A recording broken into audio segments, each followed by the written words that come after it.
So last night you couldn't go anywhere without seeing a typhoon warning. But last night I decided to go to my very first film premiere in Japan.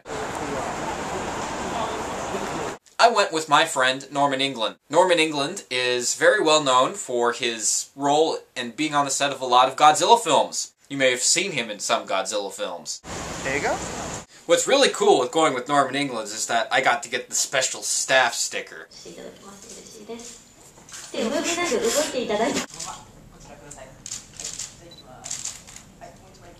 went to go see this film called Gokutsuma, deka, which means like up to very criminal. Give me a better translation. It was an interesting film. It's just it would not play well for international audiences. I say this because I think a lot of Japanese films have a lot of these themes in them that aren't present in a lot of American films. For example, in a lot of Japanese films, they love to drag out the story. For example, if you read the manga Old Boy, oh my god, there's just so much talking. I can't put up with all the talking. You know, if you read the manga, it's like, this is a boring manga. I wonder why it makes a good story. You should read it. That's one of the problems I have with Japanese film, is how they drag everything out. I mean, I love long pictures, I love long movies, it's just, every movie is just dragged out to death. There's one thing is that Japanese people love to feel melancholy. One time I was seeing this Japanese girl, and I asked her, what are your favorite types of movies? And she says, I like sad movies.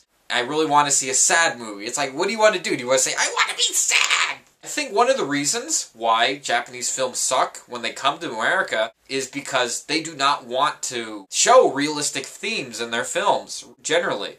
They don't want to pick something that's generally too close to home. I mean, I'm generalizing like hell here. There's also a bunch of other themes I think a lot of American audiences wouldn't understand. For example, they go into a hostess club and there's all these women dressed up in yukata. I think a lot of Americans wouldn't understand that because even in the video game, I can't remember the title in Japanese, but the video game Yakuza, when it came to America, they had to change everything because Americans don't understand the idea of what a hostess or a host club is. So there's a lot of themes that you have to know about Japanese culture. I think that's one of the reasons why Japanese humor is very, very hard to explain, because you have to understand the culture very well, is what I've figured out. Correct me if I'm wrong on this. This is what me and Norman England were talking about after watching this picture. It's a good movie. It's not bad.